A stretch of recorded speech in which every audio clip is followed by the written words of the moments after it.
completed 2 sessions, right? Today we are going to start session 3. In this we are going to discuss about the differences in the onion cell as well as human cell, as well as diversity in the cell. Yesterday we have discussed that, in last session we have discussed that what is the major difference between human cheek cell and onion cell? I have said. You got the answer. So, what is the major difference here? That is the cell wall. So, before that, now we are going to discuss here what is meant by boundary. Boundary means here this outer structure is called as boundary. This outer structure is called as boundary. So, yesterday session we have discussed that human cheek cell and as well as onion peel.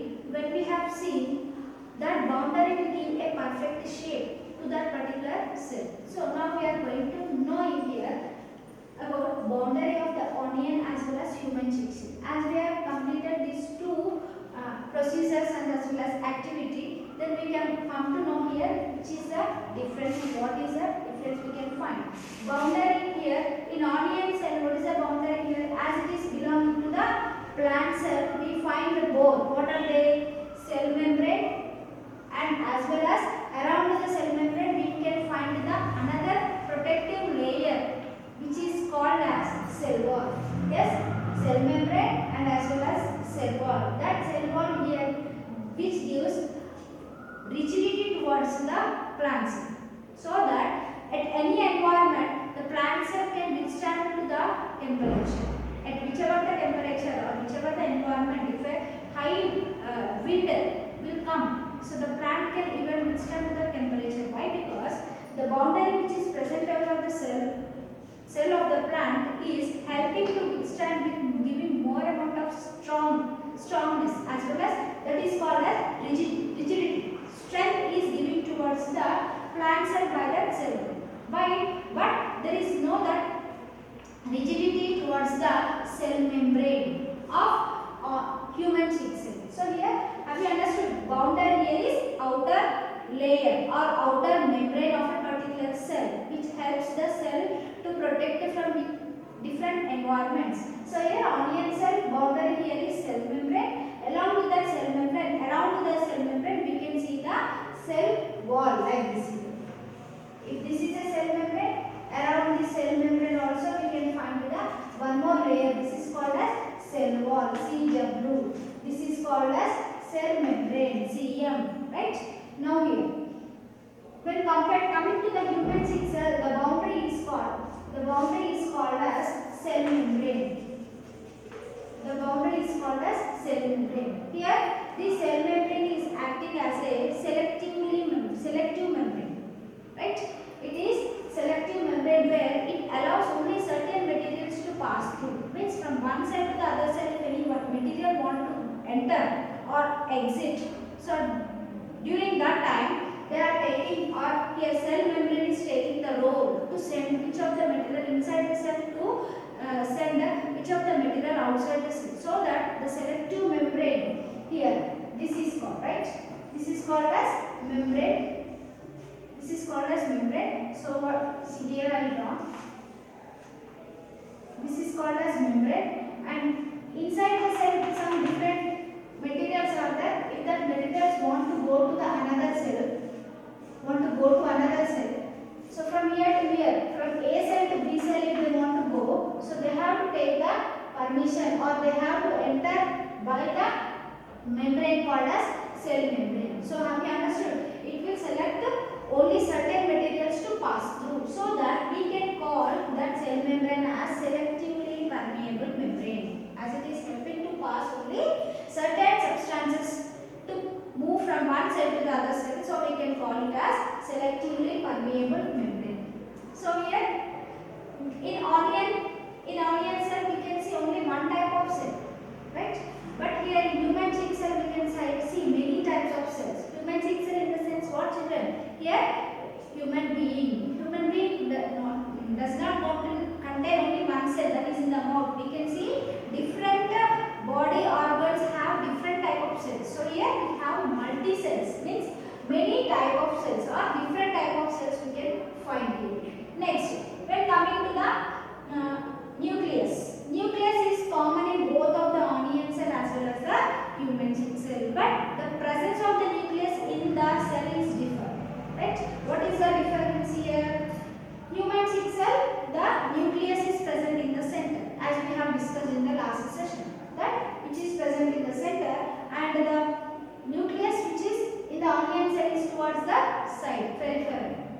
towards the side, right? Here common the nucleus, and when coming to the shape of the cells, in onion the shapes are rectangular in shape, but when coming to the human cheek cell, the cells are irregular in shape, right? So here now when coming to the, what are the three parts we have seen in both of the plant, both of the cells here? Nucleus, cytoplasm and the cell membrane. These three are common. But when coming to the onion cell wall is extra, right, which gives a rigidity. But these three whatever we have observed, nucleus, cytoplasm and cell membrane, these three are common in both of them. But cell wall is extra in the onion cell, right? So here the cytoplasm which is present, nucleus we have known, nucleus is a dark spot which is present in the center of the cell or periphery of the cell, which controls the cell. That role of the nucleus is controlling the cell. It should control the whole cell, right? Next, then coming to the cell wall, we have discussed cell wall is giving rigidity and protecting towards the cell, right? So that it can withstand to any type of environment. And next, cell membrane, which helps in a selectively permeable membrane, allows only certain materials to pass through, right? Next one, go to cytoplasm. Cytoplasm here is a jelly-like structure or jelly-like fluid where it is present in between the nucleus as well as the cell membrane, like this. In between the nucleus and the cell. For example, this is a cell membrane. And this is the dark spot what I am drawing. This is called as nucleus. What I said you, cytoplasm where it will be present in between the nucleus and the cell membrane. See here, nucleus as well as cell membrane. In between the nucleus and cell membrane, whatever you can see the shaded part, that is called as cytoplasm. It is jelly-like fluid, right? It is jelly-like fluid where in that cytoplasm different type of cell organelles are present. Some bounded structures called as cell organelles are present. What are the cell organelles here? Different type of cell organelles are there where they will do different functions, children. In a cell. Cell is only a small, right? Small structure we cannot see with our naked eye, right? For that we require a microscope. Still, in the cell, different structures are present which are bounded, means which containing some membrane around it, so that we can call them as bounded structure. So we call them as cell organelles. So some of the cell organelles just have named, but detailing we will study in our next coming class, that is 9th class. So this is Golgi complex, endoplasmic reticulum, lysosomes, ribosomes, vacuoles, plastids, mitochondria, so and so. These all are the membrane structures or bounded organelles which are present in the cytoplasm, right?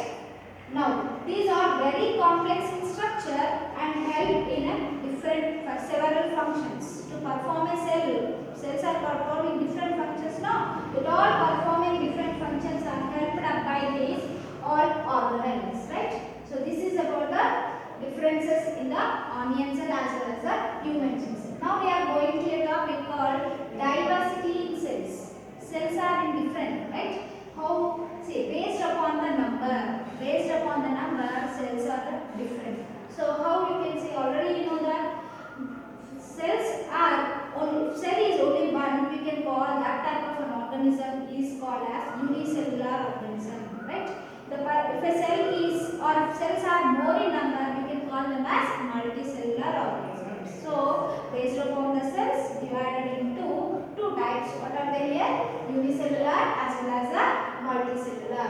Unicellular means what you can, how you can define it? Organism which contain only single cell, and or the organism which contain only one cell, we can call it as unicellular organism. So that organism which having one cell can perform all the functions with only the one cell. With only that one cell, it can perform all the functions. Can we give example here? You see, amoeba, paramecium, chlamydomonas, blue-green algae, these all will come under the unicellular organism. Amoeba, paramecium, BGA, blue-green algae, chlamydomonas, right? And next yeast, these all will come under the unicellular organisms where they contain only one which can perform their functions with that only one. What are the functions? Right? See here. This single cell can capable of performing the life processes. Life processes means where to continue our life, some processes are included in our life. Right? What are the processes here? You see, nutrition means food, respiration, breathing, right? Transportation means moving of the movement, food, whatever we eat, or movement of the blood, transportation, right? So this circulation, we can take circulation of the blood, and excretion, right? Whatever the food we eat, or will be wasting, the wastage which is going out of the part, his body is called as excretion. Coordination, coordinating with all the body organs, that process is called coordination done by the brain and some all the muscles, so and so. Next, reproduction, giving birth to the young ones.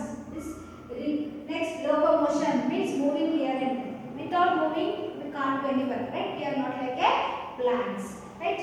Next, growth is also very, very important. So these all are the life processes which are going on in our life. That all life processes can be worked out by only that one single cell, that is called as unicellular. So that we can call them as unicellular organisms. So coming to the multicellular organisms. Multicellular organisms here is containing more than one cell. So we can give examples many: humans, plants, animals, etc. Right? So we have different type of cells in our body. So as different organs, the organs contains group of tissues. The tissues are made up of group of cells. Group of cells means multi number of cells. So that all as we come under the multicellular organisms, we have certain different type of the organs to perform all these functions, right?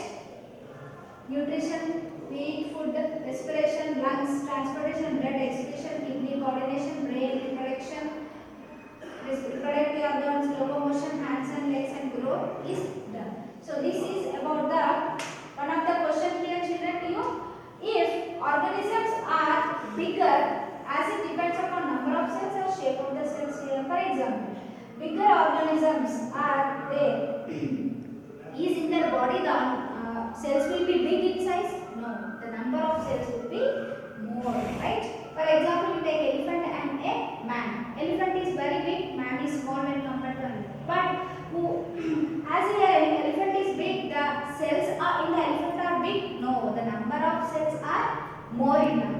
Shape and size are same like a man, but number of cells as if they are more in the elephant, we can say that elephant size is big. So here bigger organisms depends upon number of cells, not size and the shape. So this is the session we have discussed today, children. Session 3. In this we have discussed differences between onion and human chick cell, as well as diversity in cells, how unicellular and multicellular. So this is about the today's topic. So what are the questions I am going to ask here is, what is the major difference between onion and human chick cell, and as well as what are the two different type of the cells we can see. These are the two questions. And why elephant is bigger when compared to the man? What is the point here? How can we say that elephant is bigger when compared to the